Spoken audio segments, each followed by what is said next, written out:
Hello, everyone, and welcome back to the Void Bros podcast. I'm Mason, and as always, today with me is Connor and Greg. Join us as today we get a little witchy and jump into the void of cursed objects. So we'll start our roundtable discussion on how we're doing. So, how's everyone? Oh, not too bad. Work still sucks ass every day. Pain and misery, a little bit of suffering. Greg with the indoor sunglasses again. I'm here. I'm not dead. So it's something. It's something all right. So I got a story.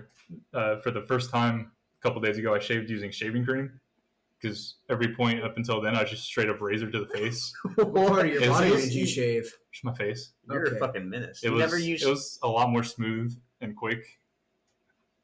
You just straight razored it? Like, you just... Yeah. Did you wipe You your put face? water on it, right? On the blade. Oh, my God. He I straight... thought it was fucking dry shaving, man. No, I wet the blade down. Ooh, yeah. But it's a lot more smooth with shaving cream. Yeah, like you could use, like, soap or something. Soap? It worked. It works as well as shaving You just cream didn't does. use shit? You were just like, Yeah, with the razor. wow. Well, I mean, the razor does have that little gel thing on there. So you were using a little something. I guess. I don't know what the fuck that Yeah, is, now but you you have were using something. a freshly clean shave and smooth, and Was that soap? now you need to add some aftershave and just It's aftershave. Just like rub it in. it. I heard it burn. What did you just say? What's What is aftershave? Yeah. Do you just rub it in? Like after you shave, It's obviously. supposed to like make your face smoother or something like that, Just like a lotion, like you just rub it so in. you don't get like razor burn. It's like, it almost has like a cologne-like smell. It's like, I think it's It's super super heavy strong. in alcohol, dude. Yeah, so Like- you ever seen like Home Alone or something where he puts it on his face and he just starts screaming? It's like a classic Home Alone. Yeah, that's what it. Yeah. So, the history of the Hope Diamond. I'll just go over a little brief summary of the history before we talk about the main curses. So, the stone was originally found by this guy named Jean Tavelier. He purchased a 112 karat diamond. This diamond was most likely from a coral mine in India, somewhere in India. It's a big-ass diamond.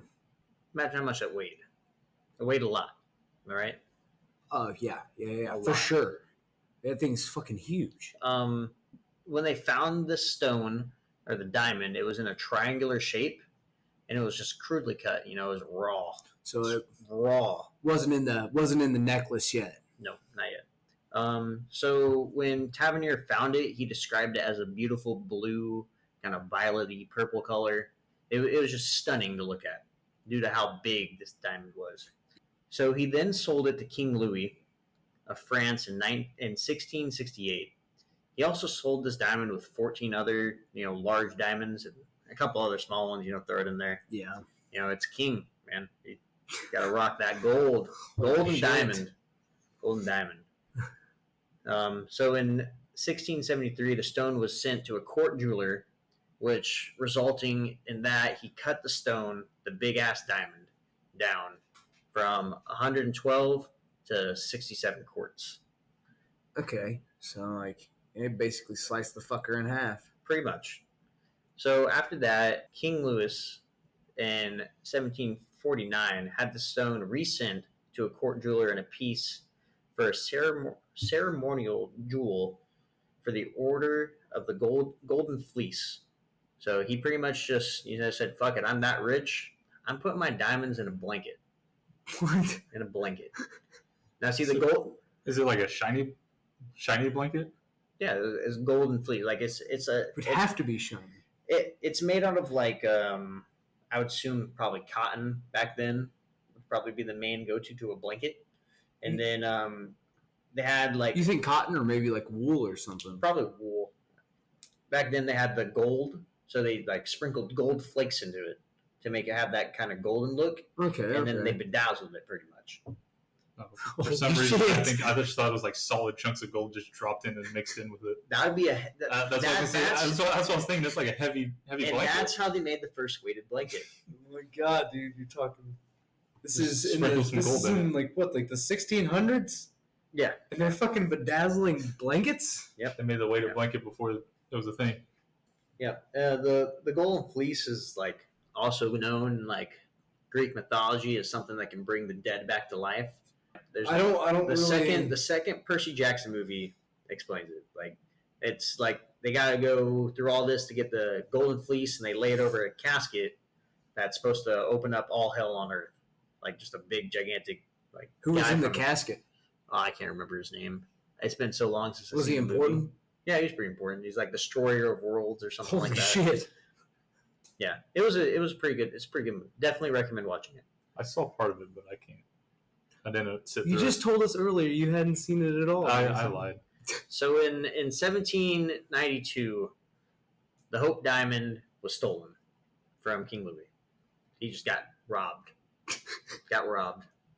People wanted it, they took it. That's pretty ballsy. So He's a king. how the Hope Diamond got its name was from its next owner, who found it in 1839. His name was Henry Philip Hope. This is the man who, that's where it got his name from. So sadly, Hope would only have this diamond for a total of 10 years. He died in 1849. So, I'm going to guess this is where that curse comes in. So yeah, still over time, now the Hope Diamond has been in many exhibits. You can still see it today. Some of the big exhibits are like the lore in France, or the 10th centuries of the French jewel. These are just all little like locations where it's been. It ended at that 67.5, didn't it? Yeah. So it's still pretty big diamond. It's a chunky fucking diamond. Obviously, some of it, like the big main diamond, is still there, but a lot of people use this diamond to go into like necklaces and probably rings. Yeah, I was reading about those necklaces, man. They line that shit in diamond. Even though the diamond was split in half, I assume the other split half was used to create other things. So you'd think that maybe somewhere today, someone is wearing a ring that was part of the blue or the Hope Diamond from way back when. Because honestly, we don't really know what happened to the other half of it after they split it up. So that could be put into many different jewels and necklaces, bracelets, anklets, rings, earrings. It was a long time ago too. Whoever's wearing it probably doesn't even know that's in there. Like doesn't know they're wearing the Hope. Oh. So I'm gonna talk about some top 10 people who have died in possession with this. Okay. So Jean Travelier, which was the guy who originally found it, he soon came down with a raging fever. Soon after stealing the diamond, he stole it from the mine. He would actually die. His body would possibly ravaged by wolves. So he just kind of dropped dead out in the middle of the woods somewhere. And just had a high fever and just... Oh, yeah, they didn't have medicine back then. Yeah, that's true. Yeah. However, reports show they lived to a ripe age of 84. Ripe age. So he may not have been killed. That's kind of important for the whole curse thing. Because if he didn't actually die, then that was all just a load of shit. You have no opinion on this, Mason? No, he died. It said at the end that he may not have died. He may have lived to the ripe old age of 84 years old. Didn't he? He would have died at 84 then, right? Yeah, he died at 84, and then the wolves just kind of drug him off and ate him. Yeah. I guess they didn't create doors back then very well. So he just busted his house and killed him. Wait, so is it that he died at that age? Yeah. So they're thinking that he died around that age, but they can't tell because his body wasn't there. All right. They found his bones. They said he had a fever. Well, yeah, he had a fever. Shortly after he stole the diamond. Was he fucking 85 when he stole the diamond or something? I guess he died at 84. There's some agile old people. Yeah. I mean, that's just what some people said, that he lived up to 84. We don't know exactly age because, his body got dragged away by wolves. So I would say probably not shortly after he stole the diamond. I would say he probably had the diamond for a while, and him doing it kind of, like maybe that diamond was set there for a reason, by people way back then, because they're in a mine. Who knows how long that mine's been there? Long time. Oh my god, I wonder if they keep records on that shit. So King Louis, who is probably the bigger guy who owned the Hope Diamond, he wore it in his crown. So once it was split up into the smaller part, this is where some of the pieces that I was talking about earlier, where it could have been in like necklaces, bracelets, and all that, he actually put some of it in his crown. So he then King Louis died of gangrene. No clue what that is. Never heard of it. Death via tangerine. Oh, gangrene. Yeah, gangrene. Never heard of that illness before. No clue what that is. Mason, what is gangrene? Give me a second. And the weird thing is that all of his legitimate children died in childhood. So not only did he die, but his children started to die too. All of them except for one didn't die. I'm not sure which one didn't die, but one of them didn't die. Yeah, that was pretty bad. The French Revolution and all.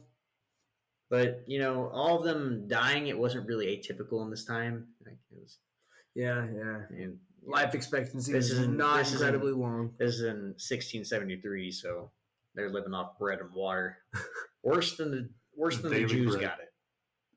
Like in the last episode? Yeah, a little throwback. The prisoners of war? Yeah, living off bread and water. The Living by off- daily bread. Yeah. Not even daily. Yeah, it's probably every, not every daily. other day. Every other day, if lucky.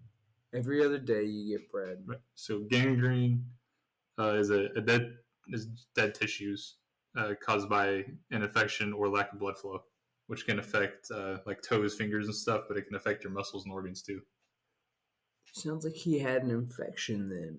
or just bad blood flow. Probably both. He had everything wrong with him. So another one who came in contact with the Hope Diamond. He didn't die. This is one of the curses of just bad luck with this diamond. This diamond didn't bring any good luck at all. It came death, pain, and suffering.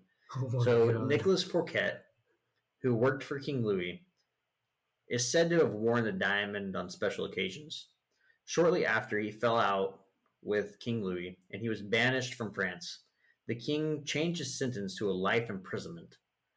So he said instead of banning him, to go capture him to keep him in jail for life. It is said that he spent 15 years in the fortress of Pingrol.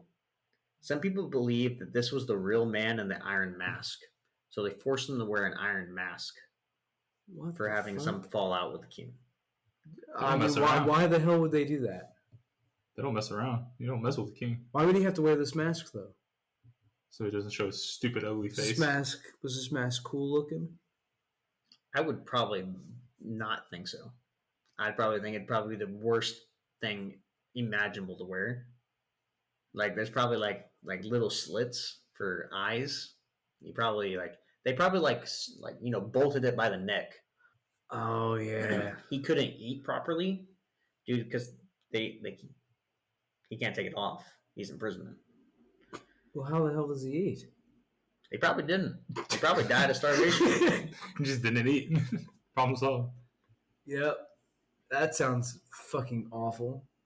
Mary Luce is a princess. She was one of the members of Marie Antoinette's court and was her closest companions. She was really close to Marie Antoinette. She was killed killed by a mob in the most horrific fashion. Apparently hit with a hammer, Oh my God. decapitated, stripped, and disemboweled. So Is this what that shit says? they just It just annihilated that poor girl. Well, she wasn't the only one. There's others that had it coming, but Oh my God. When you said hit with a hammer, all I think of is like towards the end of The Orphan, wherever she's like killing people with a hammer. Oh, That's dude, been a yeah, I while just since watched that movie the other day. Like, you're talking about like the nun where she like, Yeah, she just whops the nun on the side of the road. she kicks that little girl out in the middle of the street, and then that nun almost smokes that little girl, but she like veers just to the left, and then she wrecks into that fucking tree. So Marie Antoinette was still alive at this time during the mob, but Mary Louise, her head was actually impaled on a pike, so like a giant like spear, and was carried to Marie Antoinette's prison window. and just left it there. So we got to remember that Mary Louise was, like Marie Antoinette's like best friend. Well, now she gets to stare at We got your friend her head on on a a stick. stick out front of her prison window. Head on a steed. They had to piss those people off so bad. Or they're just really petty. So You think they're gonna like beat the dog shit out of a girl and then disembowel her and then decapitate her? They could, and then tease her All friend. over them being petty? Tease her friend with her head on a stick. So here's just another short one. Wilms Falls was a Dutch jeweler who recut the diamond later. So his son ended up murdering him and then killing himself. So it was a murder-suicide. Oh my gosh. What made the son decide to kill him? I don't know. A lot of people think that he came in contact with the Hope Diamond, so a lot of sadness. This Hope Diamond is like definitely fucking cursed. I can tell you that. There's some brutal deaths. That's not So- even what I'm talking about. Here's That's also all another it's sadder one. So this seems to be more in recent times. I don't have the exact year or date for this one, and I'm not going to be able to pronounce his last name, but his first name is Simon. He was a Greek merchant who he actually owned the diamond. His curse, or what happened to him, was that he decided to take his family on a little joyride right off a cliff. Just full send right off a cliff. Killing his wife and his child. I've just got And nothing himself. on this. Like I said, a joyride off the cliff. Like, he just full sent it right off the cliff. Killing him, his wife, and his child. I've just got nothing, man. This Hope Diamond, it's like it's fucking cursed. So then, It's like- the last one I'll touch for on, me, or there's two more I'll touch on. So Evelyn Wash McLean, she was just one of those spoiled, high important people. She really lived the high glamour life. She got 2 pieces of bread a day. Well, this was like probably in like the 19 something. So this is this is more recent. I guess I wouldn't more recent, but not like in the 1600s. So she used to live the high life until she bought the Hope Diamond. She happily wore the diamond, and there was even stories that she would even affix the jewel to her, or she would even let the dog wear it. So the dog would let him wander around with this Hope Diamond on in their apartment. But wearing the Hope Diamond came with a steep price. First, her mother-in-law died. Her son died at the age of 9. Her husband left her for another woman, then later died in a mental hospital. Her daughter died of a drug overdose at 25, and she eventually had to sell her newspaper, the Washington Post. So she owned the Washington Post. so this like this wasn't just her. Like her entire fucking family was cursed. And then she died owing huge debts. So she was just in major debt after all this, having the Hope Diamond. Evelyn's surviving kids sold the diamond to Harry Winston. 9 years later, Winston mailed the gem to the Smithsonian for $2.44 million. That's just the postal cost to send the diamond. The insurance for this diamond is $115 million. Insurance for the diamond? Yeah, I don't know why the diamond has insurance. But 155 million. My bad. 155. The only thing I'm worried about is the dog. Did the dog die? So here could be a possibility. What the dog doing? What's the dog doing? What the dog? Walking around with a diamond. This just might be some bad luck. I don't know. This really makes me think that the owning the Hope Diamond is just bad luck in general. It's just something that is so high pricey that actually comes with a price to pay. So James Todd, he's actually the mailman that delivered the diamond to the Smithsonian. Apparently, his leg was crushed in a truck accident shortly after delivering it. He also suffered a head injury in a separate accident. Not just to mention, his house also burned down. So yeah, he's just living the life. So you touch this thing and you're just done. His leg's crushed. He suffered a head injury. Then No house. Now he's homeless. That is some of the people who came in contact with the Hope Diamond and just had some bad luck or died from it. I also believe that there's a conspiracy that the Hope Diamond was on the Titanic when it sank. So could it possibly be, actually be just a bad luck diamond? Could that have what made the Titanic sink? Obviously, we got the diamond back because it's in the museum today. So I guess there's some good luck of it. Or maybe it was recovered in the wreckage. But that's just one of the conspiracy theories behind the Hope Diamond is if it was actually on the Titanic. You said it's in a museum? Yeah. Is it in like a casing or anything, or just in the open? It's in a glass case, yeah. I wonder if they did some special spell or something on the glass to keep Well, see, it. that's what, if you ever watch, like, if you know Ed and Lorraine Warren, it's the people that have the Annabelle doll. Oh, yeah. And was a demonologist. Supposedly, if you were to trap things in a glass box, anything that's in it that produces evil or anything like that cannot get out. Just plain glass? Plain glass. So, Robert the doll. What if I told you that, you think dolls are lovable, but what if I told you that this would take a creepy turn with a doll? So, Robert, on average, gets a daily 3 apology letters. Apology letters for what? I'll explain that in a little bit. So God damn you. this is a little tale of Robert the doll. The story dates back to the early 1900s. A little boy named Robert Eugene Otto, who lived with his family in Key West, Florida, received a gift. It was a very ordinary-looking doll made of cloth, straw, and wire. It was beige in color and had like a human-like hair to it. Was it human hair? No. It wasn't actually. It wasn't actually human hair, but what is human-like hair? Like what the fuck? Like like what? Like it wasn't string hair. Like it was actual like hair. Like it looked like hair from a head. Yeah, they had some skills back then. Yeah, but how do you make fake hair? How do they make fake hair today? Wigs. So real hair? Don't they use real hair for wigs or no? Some Some yeah, wigs. Oh, okay. Well, either way, it just had human-like hair. It maybe wasn't real human hair, but it just had human-like hair. The doll was dressed in a very ununique clothing, similar to what a uniform of an American naval officer would wear. Any particular reason they had him wear that? You know how like some dolls are just sold weird, like take for like the Raggedy Ann doll. She's like a maid, ain't she? Or like how dolls are today. Like they all have like just their random set of clothes that they originate in. Doesn't Raggedy Ann have the red pigtails, whatever, like Wendy? Like the Wendy's Wendy? Yeah, that's what the real Annabelle doll is. But anyways, so the doll became a constant complaint of Robert. He took the doll everywhere. To family gatherings, to parks. He even named the doll after himself. Pretty selfish if you ask me. But Is the doll named Robert Jr.? No, it's just Robert the doll.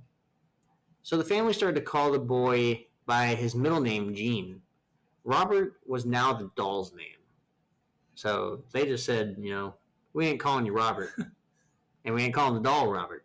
So your name is Gene and the doll's name is Robert. Second best to a doll. What the hell would... Yeah, second best to a How doll. do you react to that? This was his family's decision? Just like... He had a weird obsession with this doll. Named it after himself. Took him everywhere. Family gatherings, parks. This is where things start to take a strange turn. When the family started to hear Gene talk to Robert late at night. As a young boy, you got imaginary friends, right? You talk to your toys, dolls, I grew up. That weren't there. You were like considered mentally unwell. Well, I grew up as the only child, so like when I played with Lego sets, You're the only child. Yeah, I grew up as the only child, so I had to make my own commentary when I played. Are you two sisters? Ha! And I'm the middle child.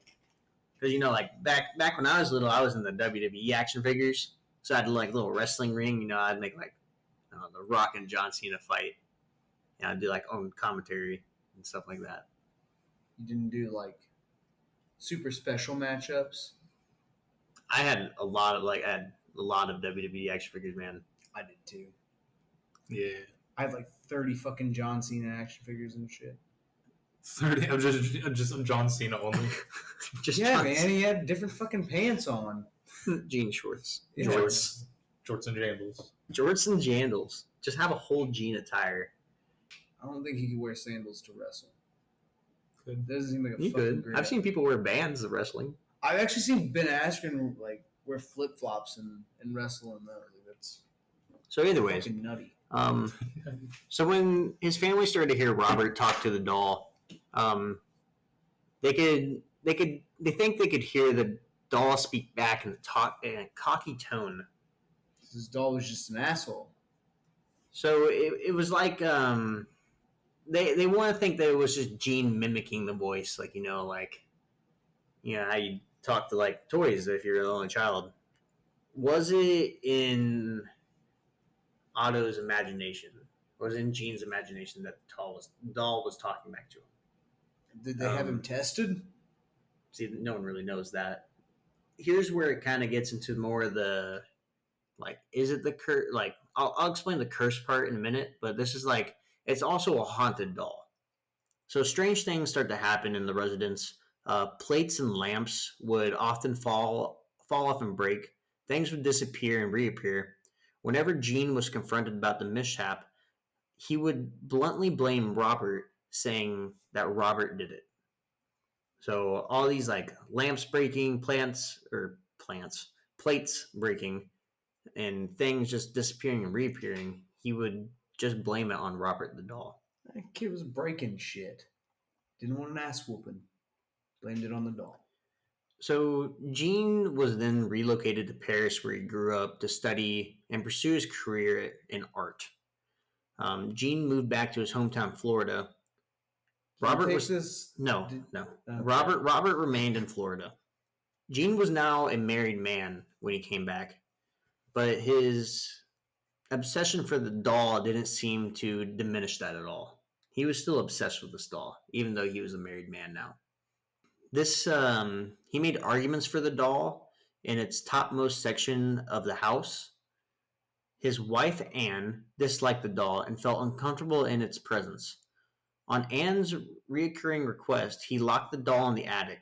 Later that day, Gene found the doll sitting in the chair in the same room he made for him. So he made this doll its own separate room. Yeah, I told you. He was oddly obsessed with this doll. It's just, I don't know, weird. I don't get it. I guess my whole thing is, why the fuck did he have to lock it? See, that's the thing is, how did he lock it in the attic and then the doll just reappear in the room that he made it for? Mental instability. Two of them, and the wife's playing a prank the whole time.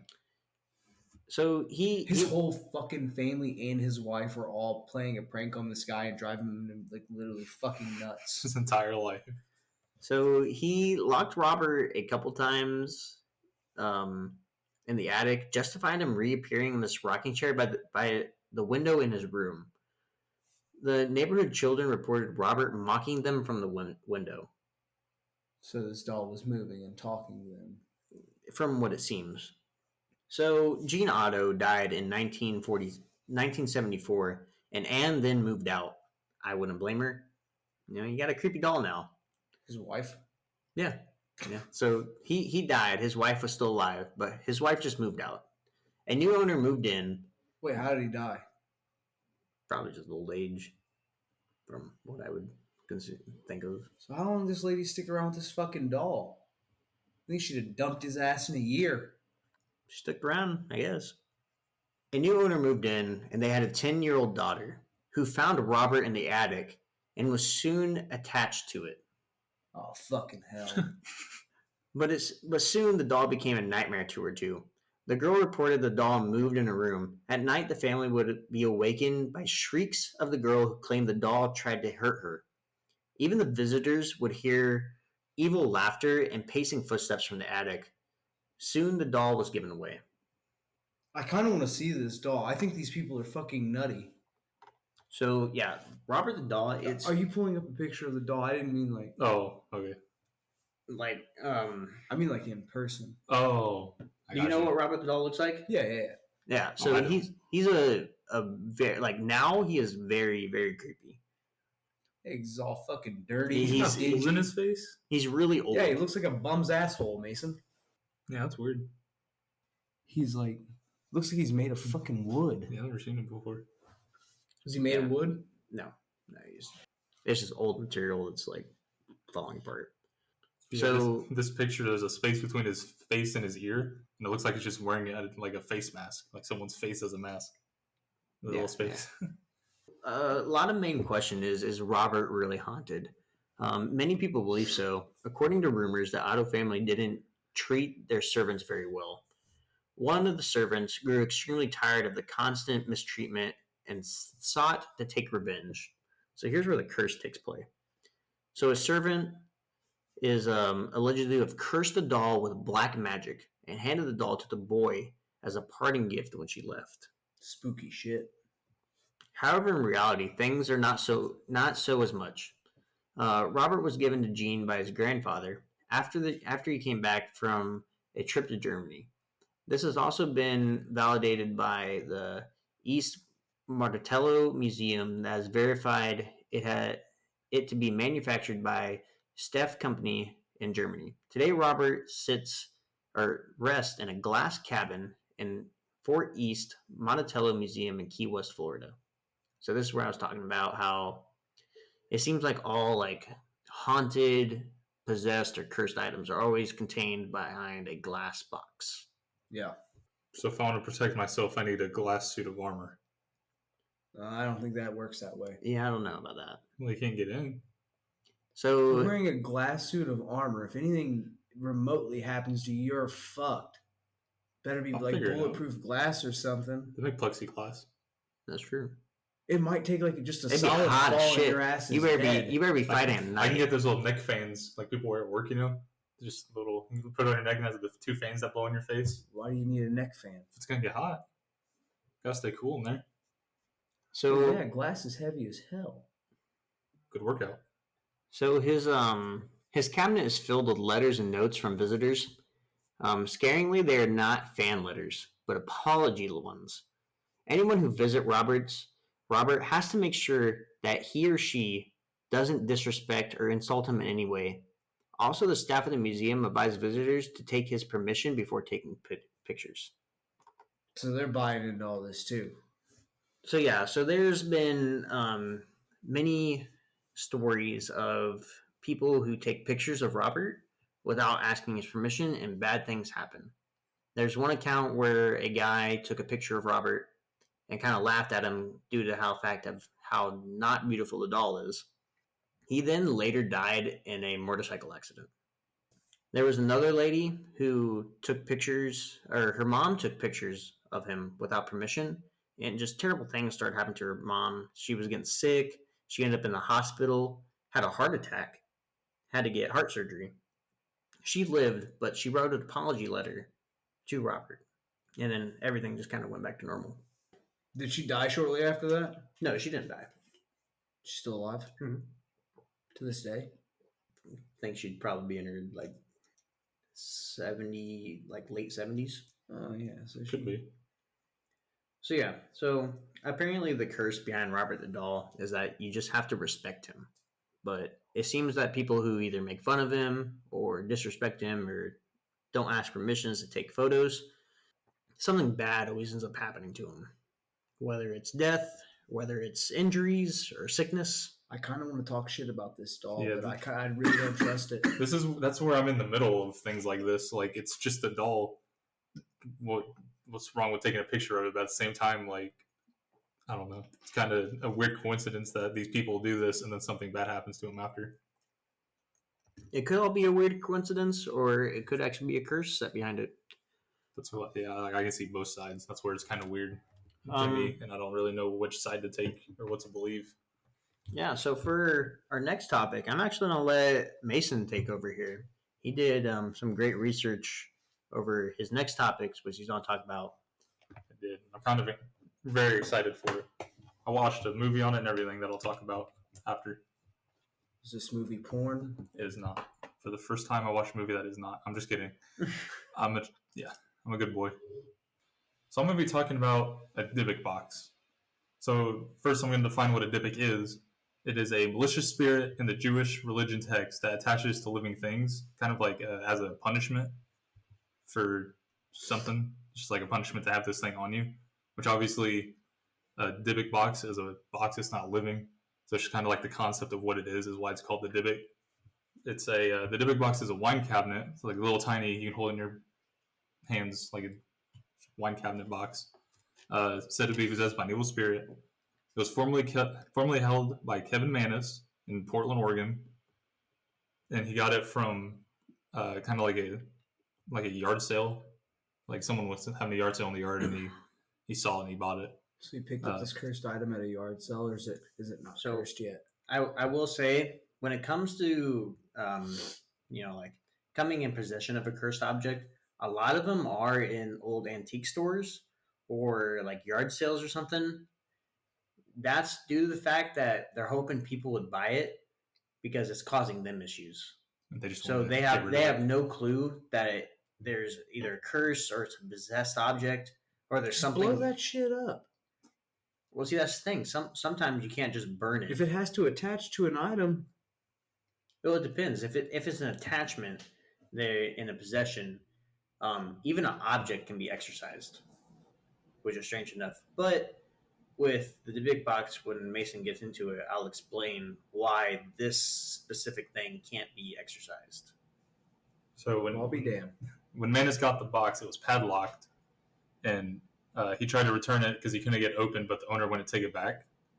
So he gets it. He owns his own antique store, and he ends up taking it down in the basement, and then just kind of leaves it in the basement. So then he leaves, and then about 30 minutes later, he gets a call from a worker, someone that works in the antique shop, and says that the place is just a wreck. Like everything's thrown around, tore apart, but nothing's actually stolen or missing. So it seems like someone broke in but didn't actually steal anything. The cashier just quit because of that and just never spoke of the incident ever again. So Manus quit that day? Yeah, quit that day. And just never spoke of it. Obviously, if something like paranormal or something that you can't explain happened, like that changes a lot of people's life. Like, since I know you're a skeptic, but until something paranormal happens to you, you will always be a skeptic. 100%. But until that one thing of paranormal ever happens to you, it's not change your whole world completely. Dude, as it did for this fucking lady. Waiting for it. So Manus, obviously, some time passes. You're going to get curious and want to know what's behind the padlock and why it's locked. So he gets it open. He found 2 pennies from the 1920s, a stone with Hebrew symbols for life. He finds a candlestick, some dried rosebuds, and 2 locks of hair. And, one's lighter and one's darker. So this is the part where I want to talk about. So a lot of the contents that he found in this box kind of points to 2 things. It can either be a satanic ritual, which is probably what it's leaning to, due to the fact that it's supposed to be possessed by a demon. They use stuff like hair, special symbols used in religion, and all that. Especially special symbols. Like this one has a Hebrew symbol for life, so that's like a permanent symbol. Hair is definitely used in a lot of satanic rituals, especially like candles. Obviously, they do satanic rituals at night, when supposedly spirits are more alive. 3 a.m., right? That's the witching hour. But yeah, supposedly that's when the most activity is aroused, is 3 a.m. What the fuck makes it 3 a.m., dude? That's when the ghosts come out to play.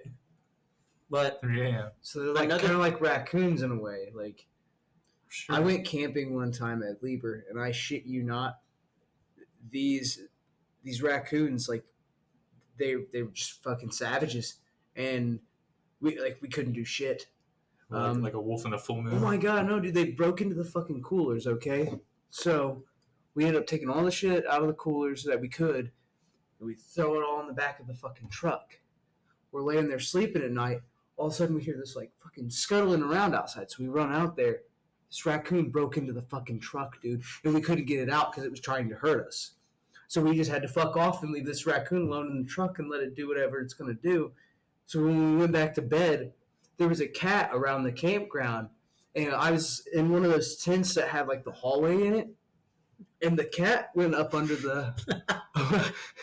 like the middle of the hallway, and that's fine. Like we have no problems with cats, but then a fucking raccoon tucked under the other side, and in between like me and my family, there's just these raccoons had to be fucking rabid. Okay, they were so insanely violent. I don't know any other fucking way. But like they just got into a full on scrap under our fucking tent. I have never been back there since. Well, who won? I don't fucking know. I was down there. The raccoons won or the cat? I guarantee you the fucking raccoon won because we left. If that cat stayed there, then that cat's stupid as fuck. Speaking of raccoons, I was doing the yard inventory for spotting today, and it was dark still, and the spotter headlights suck ass. Can't see shit. Like, I'm better off sticking a flashlight out the window. And so I'm writing these trailer numbers down. I see something like scurry underneath a trailer. I'm like, what the fuck is that? It's dark as hell. There's like hardly any lights out there. So it's like what, 6 a.m.? Yeah, around there, 6:30ish. And I just see this little thing just scurry underneath the trailer. Like, what the hell is that? And then I see it peek out in front of the truck, and it starts scurrying across the road. It's like, that's a fucking raccoon. What happened to it? I don't know. I just saw it, and then like I continued writing down. I was like, it's just a raccoon. What the fuck is he doing up? Shouldn't he be in bed? He's probably where he was going.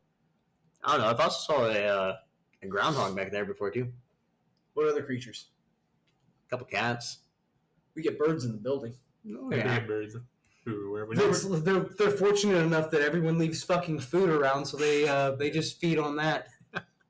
They die eventually. When you were camping, you're stuck in some war that we don't know about between raccoons and cats. Yeah, dude, that was fucking hell. Those damn raccoons eat that fucking cat food off my back porch every night. Yeah, I've seen it. They're real motherfuckers. Like I had a whole gang up there. I had a cat up there, a raccoon, and a possum. I had all three of those bitches up there at one point in time. Like all together at once. Dude, you're lucky your whole place didn't get fucked all to hell. Because hell no. So back to Manus. So, this is where the paranormal stuff starts happening. So he opens the box, and not the entire shop, but like certain areas of the shop starts getting this weird smell. And it's like, you'll smell it like on a wall, you'll smell it move a couple inches, smell it be gone. So it's just like spots. What's this weird smell? It's not like you'll smell. Is it like a shit something smell? like a burn urine, smell? like animal urine or something. Sulfur. Oh my god. Yeah. The smell of sulfur. Start smelling all these weird smells. Also, that's a lot of people that come into possessions, like demonic possessions. Also, like they all say they smell like sulfur or rotting flesh. How do these people know what rotting flesh smells like? I've never smelled that. You smell like dead animal before, haven't you? That's rotting flesh. You really just fucking called me out there. Idiot. So the small cat urine, Jasmine. So Manus at first, doesn't connect anything to the box. It's just some weird smells in his antique store. So eventually he doesn't know what to do with his box. He gives it to his mom, and she, just minutes after getting it, just has a stroke just out of nowhere. She just has a stroke, and she later explains, like, she just gets this unexplainable, just cold breeze right before she has a stroke. Also another sign of something paranormal. If some entities in the presence. How long did this fucking take for this lady to have a stroke? I mean, did she just like a few minutes after she had it? She touches the box and a stroke. Cold breeze is a sign of temperature drop, which is also a sign of something paranormal. So the stroke, she loses her ability to speak, and she has to like spell words, kind of like, not exactly like Breaking Bad. Have you seen it? Nope. There's a guy in a wheelchair, and he can't speak, so he has to like ring a bell. So someone will go like through the alphabet, say every letter, and when it's a letter that he needs, he'll like ring his bell, and they'll like spell out words that way. So they'll be like A, B, C, and if it needs to C, it'll be like A, B, C, and it'll ring his bell. So then C, so then read like that, like how they spell. So that's like kind of what she did in a way, and she spelled out hate gift. Hate gift? Hate gift. Like, she hated the box. Yeah, no shit. So give me a stroke, you asshole. Manus still not connecting it to anything like paranormal. Tries to give it away again, and he gives it to his sister. What the fuck? and dude's just trying to kill his whole family. She starts having just nightmares, and she's connecting it like to the box. And is he not drawing these fucking conclusions yet? Oblivious. He has no idea. He doesn't connect anything to the box. So, and he just keeps trying to pass it off to his family, and they all just say the same thing, like they're getting weird smells from it and bad dreams, and it's just, he's just not picking up on anything. He himself started having these strange dreams. That's what made him connected to the box. Like, that's weird shit's going on because of the box. You didn't notice that your whole fucking family's being tortured by some kind of like unknown being, and then you're gonna have a nightmare one night, and then just decide it's the fucking box. The box. Well, so they all had the same dream that they were with someone that they know, a loved one, and they just turn into a hag, and they The get fuck attacked. does that mean? A witch. Oh, So and they all get attacked, and is that why they call them hag ravens in Skyrim? Probably. Like the contents of what was found in the box also is another form of witchcraft too. Could be a hex of some sort, but placed on the box. yeah, but they all describe the hag the same. And the weird thing is that Manus, when he had these dreams, like he'd get hit or something, he'd wake up with the markings from the dream. So like he'd just get scratched on the arm and wake up with a scratch on his arm. Kind of like Freddy Krueger. Living a real life nightmare. Eventually, the box gets sold to a college student, and then he ends up selling. He has it for like a year or so, and then he sells it to his professor, Jason Haxton, who eventually started, because of the box, like he started having health problems. He would experience just the glass breaking, like light bulbs bursting, and then the odd smells again. So just kind of like the same pattern of what everyone else was experiencing. And he didn't believe in paranormal. Yeah, he has no idea like what's going on, kind of. Like he doesn't believe this box is causing these issues. He broke into hives, so he got hives, and he was coughing up blood, and he was just having all these problems. And he tested the box for metals and toxins, and everything was negative, and the doctors couldn't pinpoint like what was causing these issues. So it was just happening. He was getting these hives and coughing blood and all these problems, and just no one could explain what happened, like why it was going on to him. So he contacted Manus, and Manus got a hold of the original box of the owner. And they talked, and then Haxton ended up taking it to some rabbis and some scientists, saying that he should lock the box up and line it with gold. And then Haxton lined it with gold put it in a box lined with gold, and then buried it, and that was the end of it for him. Did you say he lined that fucking thing in gold? Yeah, he put it in a box lined with gold. Yeah. Gold is also known for being a holy object. Oh, okay.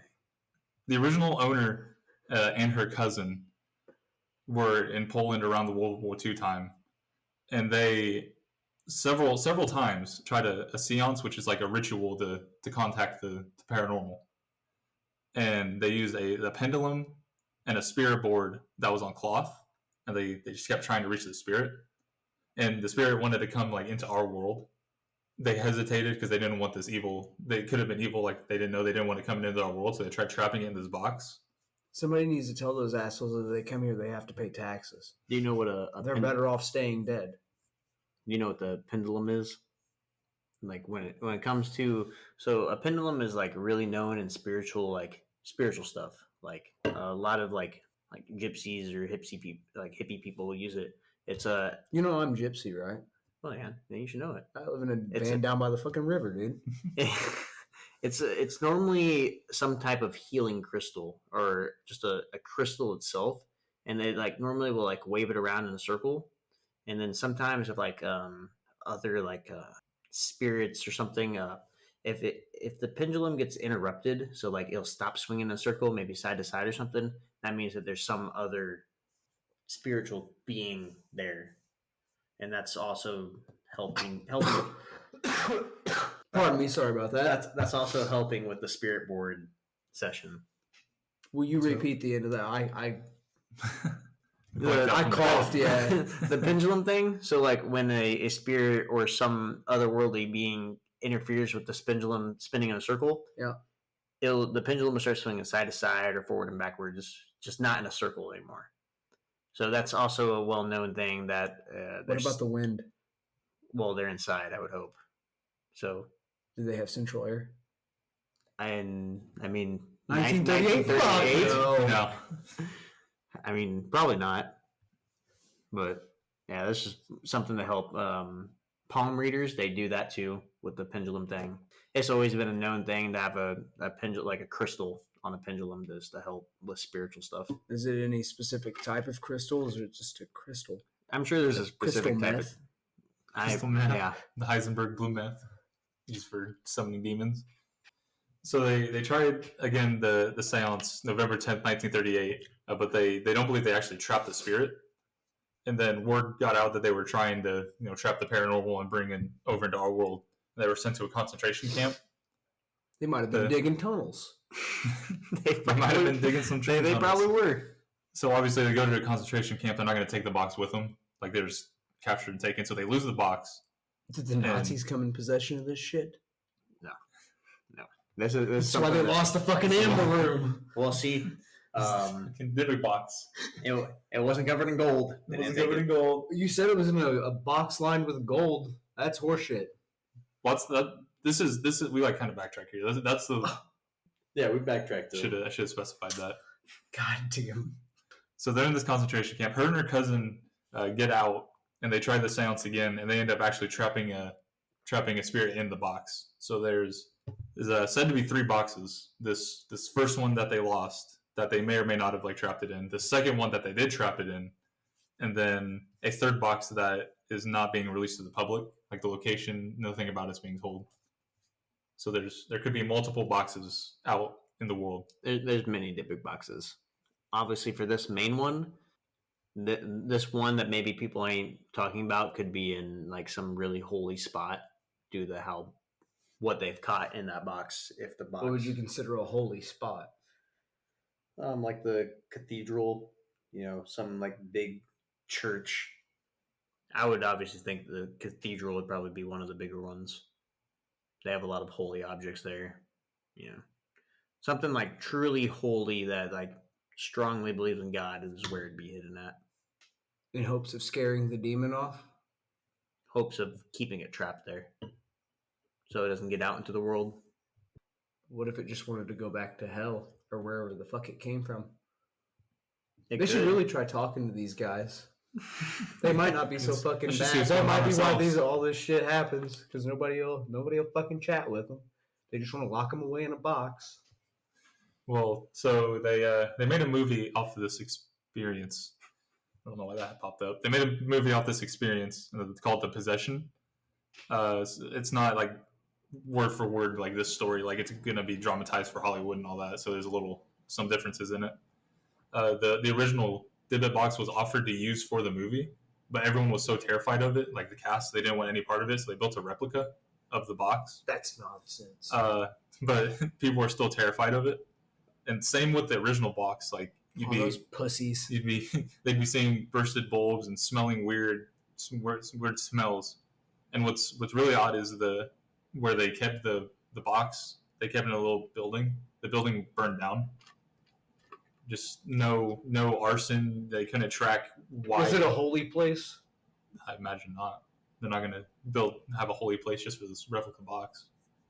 But they couldn't. No arson, no electrical problem. They couldn't figure out how it caught fire and burned down. So the actual Dybbuk box, found a new home in a haunted museum in Las Vegas, and it's been there since March in 2017. You can go and see it, but even visitors, they kind of feel weird in this presence. They might get a little sick. They might start coughing a little bit. They not to the extreme that Manus and everyone else might have witnessed or dealt with, but they get a little bit of the effects from it just by being in the room in a museum with it. So this museum that he's talking about is actually Zach Bagans' museum. Okay. He's the main leader of the hit TV show of Ghost Adventures on Travel Channel. His museum is pretty massive. You got Ed Gein's cauldron in there. What the fuck is Ed Gein's cauldron? I thought he made clothes and shit out of people. Yeah, you gotta. He'll scalp you and turn you into a fucking lamb. You gotta boil the skin to make it leather. He also was a cannibal. He ate people too. You got Dr. Cavortion's death band in there. I'm sure that there's something with Charles Manson that's in that museum as well. The Dybbuk Box is one of the main attractions in this museum. They have an episode where one of the original owners came, opened the box, and he did experience really weird. He just started acting really weird. He started talking to the walls and muttering almost non-English words. How old was he? He was I would say in his 50s. It's not quite old enough to be talking to walls and shit yet. Yeah. He's too So, old, but not old enough. Like diapers, like babies wear diapers and old people wear diapers. He was like in the in between. He shouldn't really be talking to walls. I didn't know where you were. Yeah. I didn't know where you were going with that at first. I was like, Zach Bagans Museum is probably one of the world's most haunted places to go. Due to all the stuff you said it's in Vegas? Las Vegas, yep. You can visit there. You can do a day tour, or you can do a night tour there. Because I wanted to go there at one point in time. I think you don't want to anymore now that we've read all this shit? I mean, I'd definitely go there. Oh. We could do a Void Bros series where we go visit all these places. It's all these things we talk about. But yeah, I think the night tour, you get like the whole experience. And I think you're only in there with a flashlight and your phone probably. So you have to pay more to get the whole experience? Well, I mean, you can visit the whole museum in the day, but the night is like supposedly the witching hour? Yeah, probably. It's a pretty cool museum. Whenever you get a chance, you probably look it up. It's pretty interesting. I'm gonna have to. Yeah. I want to touch all this cursed shit now. I want to cough blood. No, but the movie kind of got like dramatized. They changed it a little bit. It follows like the main character is Jeffrey Dean Morgan, plays Negan in Walking Dead. Have you not seen Walking Dead? Okay, well, negative. He's pretty cool. There's a couple good seasons, but it follows. He's playing Manus. It follows. What, a vampire show? No, I'm just fucking with you. I know it's zombies. It's they're underwater, so it follows him. It's like basic possession movie. His family gets involved, possesses the daughter. They get out of the daughter. One thing's different. There was a bug in the box, and then there's a bunch of bugs like flying around in the movie. So that was a little different. There was one scene. I thought the daughter was coughing. Oh shit! I think I've seen this movie. Yeah, it was like moths like flying out of this box into the sky. Like she was like sitting on the bed, surrounded by a swarm of moths in her room. It's a fucking tornado of moths. There's the scene. All I can think about is the fucking I think a Scary Movie or something. Yeah, the scene. And he just comes in with like one of those electric flying racks first, and he starts whacking him, and then he just comes in with a fucking giant dildo, just swinging it around. There's a scene in The Possession where she's coughing up blood, or I thought she was going to cough up blood, but as she like opens her mouth and shines a flashlight to see what in her throat, and you should just see two fingers because it's taking over her body. You see the two fingers pop out. It makes me think of Haunted House, where the daughter's looking in the mirror and a penis like shoots up through her throat. I started laughing when I was watching the movies. That's what I thought about. Oh yes, but, you're a dirty fucker, Mason. Yeah, so they get to go to the rabbis. They get the demon out. Everything's fine. It was an alright movie. All right. Anyways, so it looks like our next topic is we're going to be talking about the Crying Boy painting. Greg, would you like to inform us of what this actually is? I would actually like to, yes, because they've done quite a few tests on this, and so the whole curse that stems from this.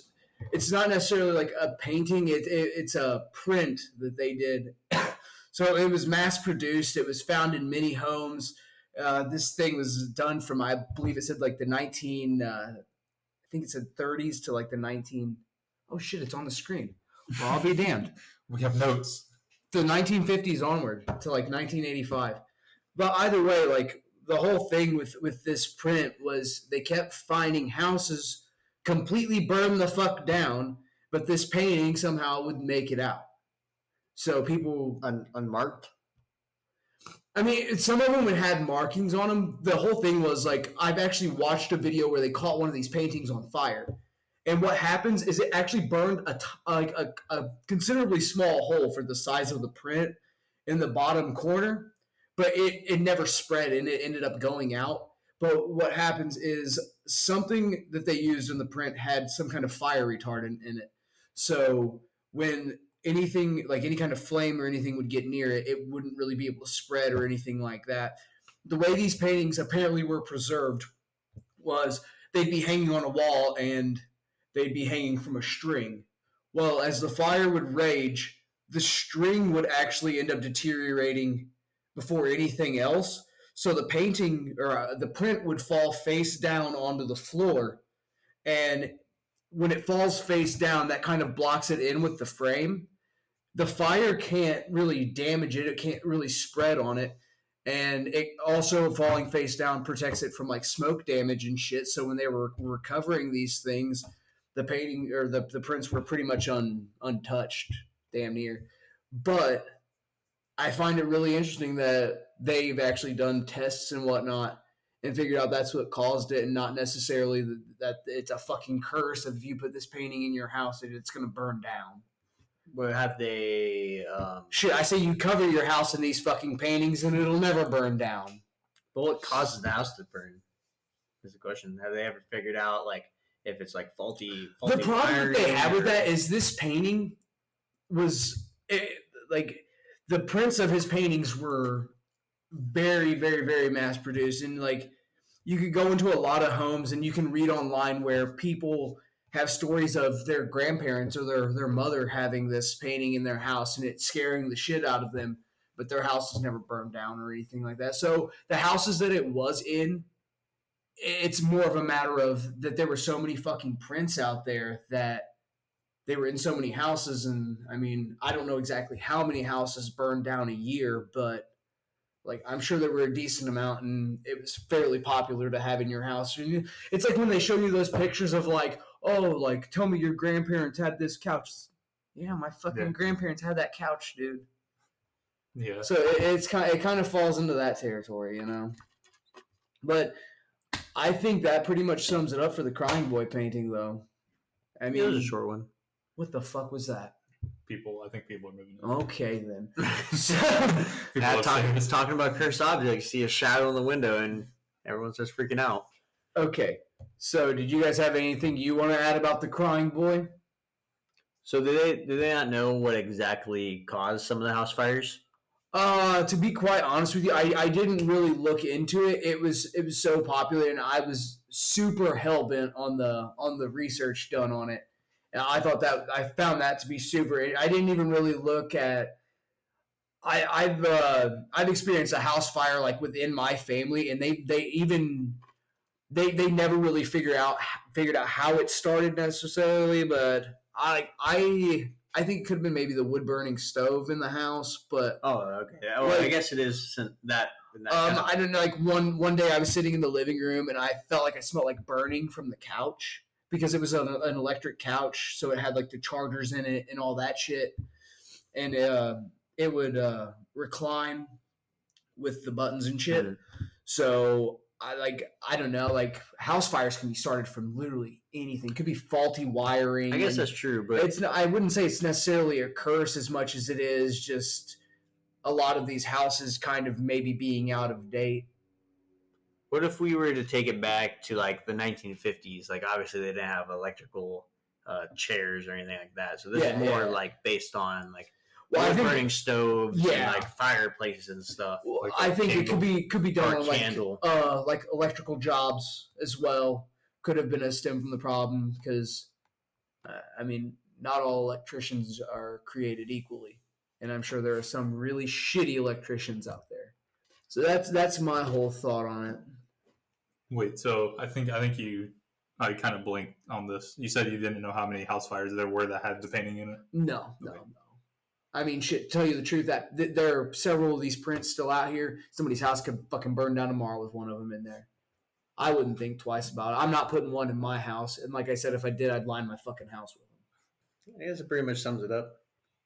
I mean, maybe based off your own beliefs, could it be cursed? Well, it might be. I don't know. A lot of people's houses burned down. I think it's more or less just the look. It looks fucking spooky.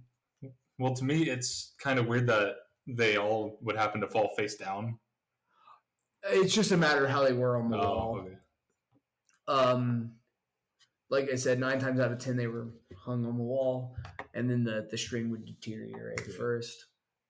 So what do we have next? All right, so probably one of the bigger ones besides the Hope Diamond is the Curse of the Pharaohs.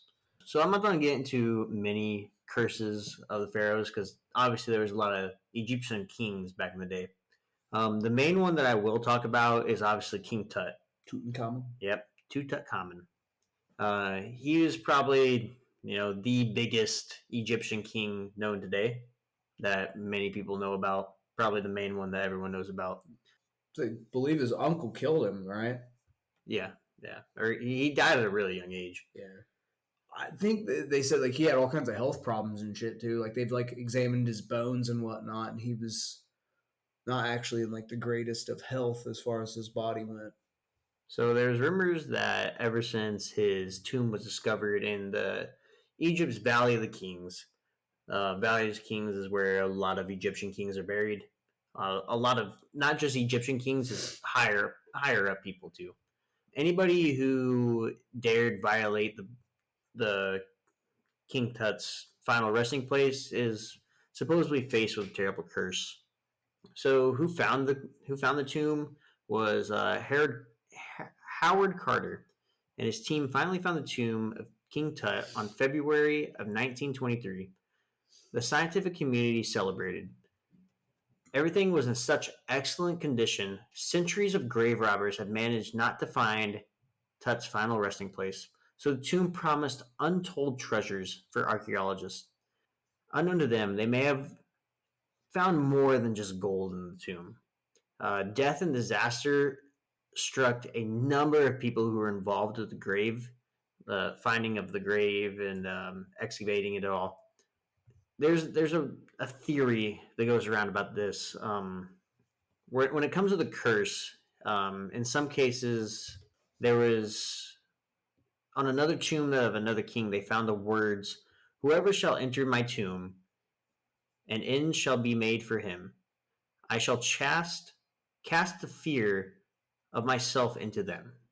This shit was also booby trapped though, right? Yeah, a lot of things are also booby trapped too, but like rocks chasing you. Like it's not so much Indiana Jones type, but like step on a plate and the needle shoots you.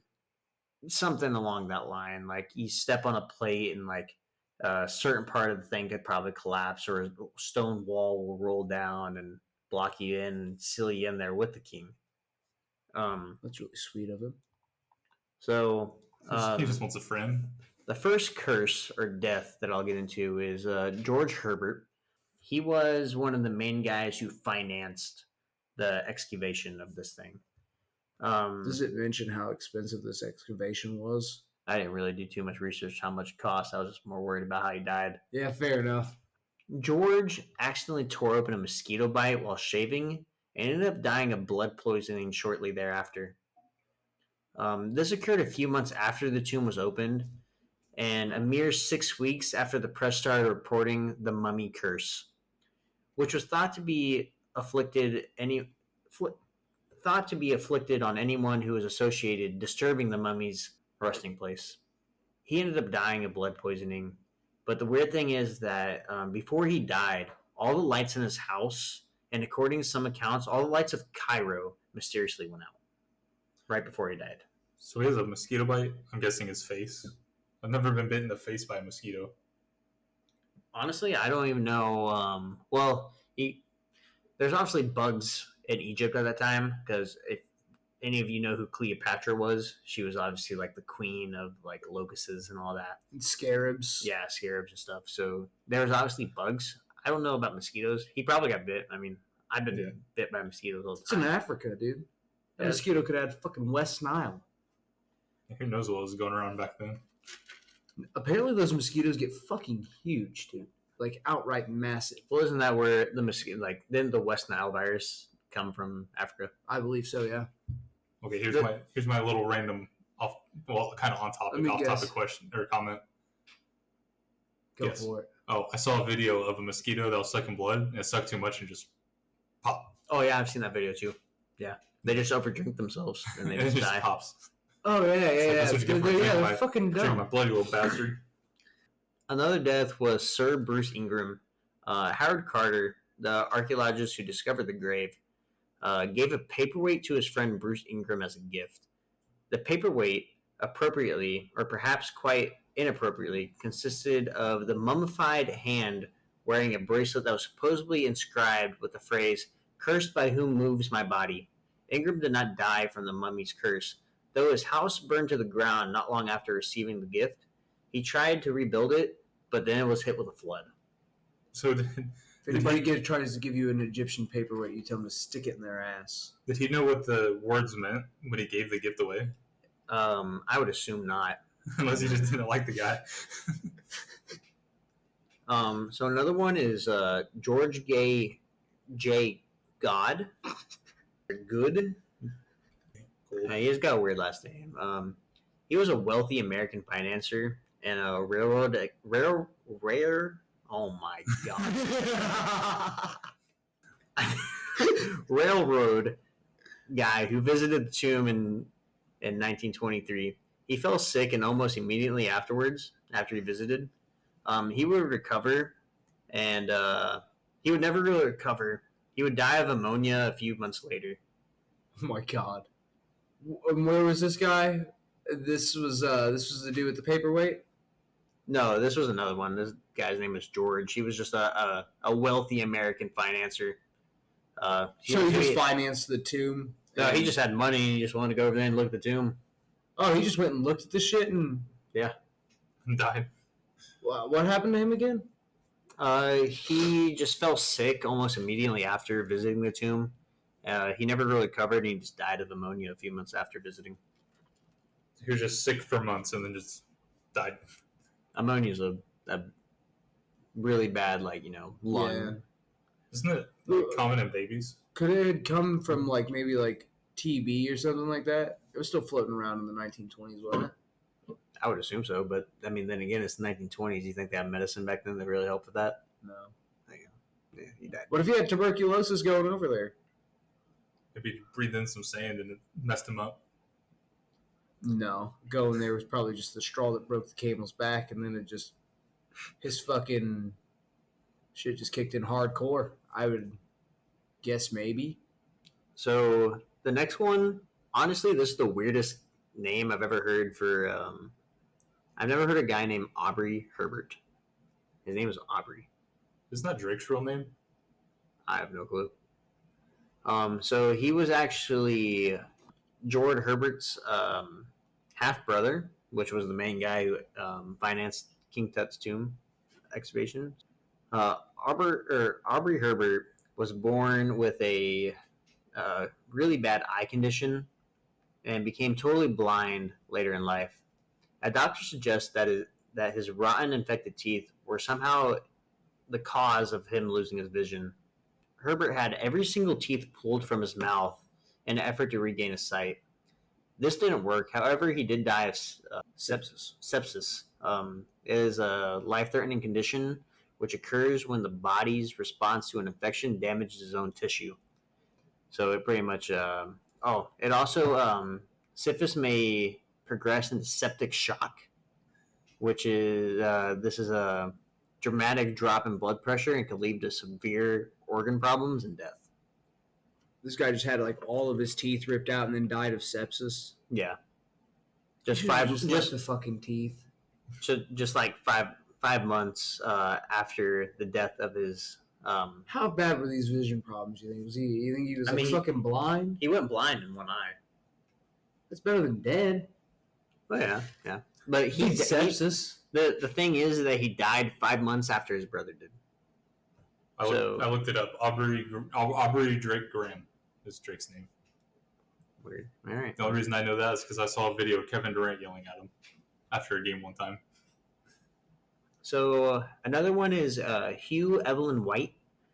Evelyn White is a British archaeologist who visited King Tut's tomb and may have helped excavate the site. After seeing several deaths sweep over for about 24 of her fellow excavators, by 1924, Evelyn White died by suicide. But before she died, she wrote her note, allegedly in her own blood, saying, "I have succumbed to a curse which forces me to disappear." So she might have just went crazy, to be honest. Or she might have actually been cursed by the supposedly Pharaohs curse. It sounds like she went kind of batshit. I think anyone who writes in their blood kind of has some issues going on upstairs. Did she not find a fucking pen and an inkwell or what? I don't know. That's just the mystery behind it. Maybe the pen didn't work, so she stabbed herself and wrote with her blood.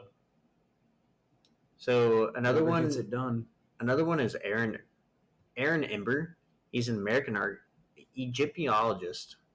Aaron Ember was with friends with many people who were present when the tomb was opened.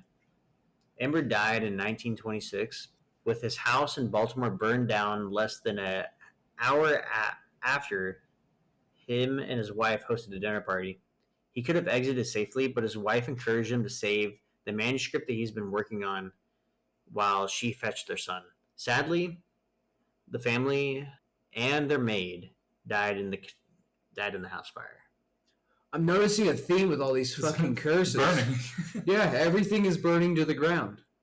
Now, see, they could have got out safely and probably not have died, but I don't know. I guess his wife was just too stubborn. She's like, "Go save that book that you were trying to write. I'll go get the kid." So they were more worried about a book. They ended up actually making the book. It's called the Egyptian Book of the Dead. I'm not sure how they saved the manuscript of what he was writing, but threw it out the window. And he's just willing to pass away for a fucking book. Yeah. So another one is Richard Bethel. Bethel was George Herbert's secretary, the guy that funded the Egyptian burial excavation thing. He was the first person behind Carter to enter the tomb. So he was the second person to ever enter this tomb. He died in 1929 under suspicious circumstances. Though one modern historian has attributed to his death the work of a Satanist killer, Aleister Crowley. I'm sure you know him. Nope. You never heard of him? No. Holy shit. He's like a really popular show. Disappointment. Hey, tell me about it. What did he do? Oh, he killed a lot of people. He's definitely a future topic that we can talk about. Did he do some real He's nasty, dirty shit? I mean, he's a satanic killer. That doesn't tell me anything. I just So know he kills he for used Satan or something? A lot of it was known to be human sacrifices. I'm gonna guess he had a Dybbuk box with Drinking blood. some hair and And a moth. 2 pennies from the 1920s and shit. No. So Some rosebuds. Bethel was found smothered in his room in an elite London gentleman club soon after. In a gentleman's club? Yeah, London gentleman club. And he was just smothered in there? Yeah, like he just fucking died. Get this, maybe he didn't pay a stripper. No, Aleister Crowley killed him. It's actually in his case file. Well, fuck. You could have let me know that. I wouldn't have asked that question. So some post in London suggested that Richard Bethel had come under the curse that was raised last year when there was a series of mysterious fires at its home where some of the priceless finds from King Tut's tomb were stored. No evidence was connected between the artifacts and Bethel's death, but this raised suspicion. It seems like some of the places that holded some of the treasure of King Tut's just burned to the ground. So another one is Sir Douglas Reed. He was proving that you didn't have to be one of the excavators or expedition backers to fall victim to King Tut's curse. Reid is a radiologist, merely x-rayed Tut before the mummy was given to the museum authorities. He got sick the next day and was dead 3 days later. It could be from radiation poisoning, since he was a radiologist. Yeah. Well, I mean, but if he'd been doing that for a while, I can be skeptical at times. That's just fucking suspicious. So here's another stranger here. So James Henry Breasted. Did you say another stranger? Strange one. Oh. They're all strangers to me. So James was another famous Egyptiologist, a member of Carter's team when King Tut's tomb was opened. Shortly thereafter, he allegedly returned home to find his pet canary had been eaten by a cobra, and the cobra was still occupying the cage. Since the cobra is a symbol of the Egyptian monarchy, and the motive of the king wore on their headdress to represent protection. So did this guy just, how did this snake end up in his house? Is this just a random ass snake, or? It's probably just random snake. I would assume it's a random snake. Where does this take place? Probably in Egypt. Yeah, that sounds about right. They're known for big, So scary they wore the snakes. cobra as on their headdress to represent protection. James himself didn't die until 1935, although his death did occur immediately after the trip to Egypt. So then the last one is Howard Carter. So this was the main guy who was first to enter King Tut's tomb. Carter never had a mysterious or inexplainable illness, and his house never fell victim to any fiery disaster. He died I'll of be That's the fucking furthest. damned, yeah. He died of lymphoma at the age of 64.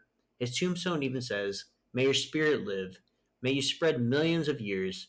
You who loves Thebe, sitting with your face to the north wind, your eyes beholding happiness." Perhaps the Pharaohs saw fit to spare him from the curse. Here's the other thing. The other reason why, another theory why he didn't succumb to the curse was because of a little ring called the Atlas Ring. The Atlas ring he wore was supposed to be a one of a kind ring known to be home from the actual place of Atlantis. So that mysterious island that no one's ever found, if alone even exists. This was a kind of an anti-curse item that was supposed to protect him, and he did wear it, and that's what he claimed protected him from the curse. I could see him believing that if he's the only one that has it on out of everyone that went in there. And he's the only one that didn't die mysteriously or right after entering the tomb. Yeah, I can see how he backs himself up with that. Idiots weren't wearing a ring. I think when it comes to this ring, this curse, it comes from a pharaoh, so it's got to be kind of fancy. If Atlantis was real, I'm guessing Atlantis would be pretty fucking fancy as well, right? It was a fancy ring to fend off a fancy curse. It was a pure silver ring.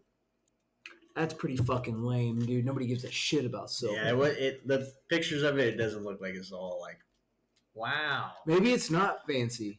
Never mind. Yeah, that about wraps it up for cursed objects there. Those were just some top 5 cursed objects that we found interesting. I don't think there's a whole lot of mystery to it, though. What do you think? Is everything just coincidence? Everyone's house is burning down? Well, everyone fucking died, man. The hell? I mean, I don't know. It's really hard for me to come to like mysterious conclusions when it comes to death because it happens every fucking day, and nobody escapes it. So What's weird to me is the Dybbuk box, when he gave it to his mom, how just minutes of touching it, like she had a stroke. Like, what kind of, that's kind of, that timing's... I don't want to laugh about someone's mom having a stroke because I'd be so fucking pissed. But oh my god, like that would just be outrageous. Like the timing that she just gets this strange breeze and then a stroke just from touching the box, just all of a sudden. Like, Yeah, pretty wild. I mean, you gotta think like Rapper the Doll, like he's getting apology letters like every day for people not respecting him. do you have to insult him to his face for him to... These people Yeah, have probably okay, never so we even can sent talk- we can actual shit talk him right apology now? letters to humans. They're gonna send it to a doll. Do they just sit it in his box or whatever? It's beside him, or they read it to him? They have a dedicated box in front of him for apology letters, exceptions. The apology box. So I guess like what everyone should probably take from this is stay the fuck away from these items. Yeah, don't go buying old antique items at antique stores or yard sales that just look like you can be cursed from it. If If they're you want really a fucking eager, wine box, get one from IKEA. They're probably not cursed. if someone's really eager to sell something out of their fucking garage, walk away from it. All right. Unless it's like a guitar or something. Christian guitar. Kurt Cobain. Shut the fuck up. You might be onto something there. Kurt Cobain murder conspiracy. What, did you someone with a guitar or Oh. something? What? No. Someone never heard someone killed Nirvana? him with a car? Or guitar? No, he He shot himself, Mason. With a shotgun. supposedly shot himself with a shotgun, but had over 10 times the amount of heroin in the system, so he would overdose before he even pulled the trigger. Dude, I don't know. Seattle was pretty drab. Those sound like some rookie heroin numbers. The fuck are you talking about, Mason? No, I think his wife had. We might have to edit this. That took a dark turn. Fuck. Hey, everybody. Thanks for stopping in and listening. Feel free to like and subscribe. Next week, we are doing some research on a serial killer named David Parker Ray. He's referred to as the Toy Box Killer, and apparently he did some pretty fucked up shit. So feel free to stop in next week and hear about that, as long as you like hearing about really just outright horrific, gruesome shit. Be good people.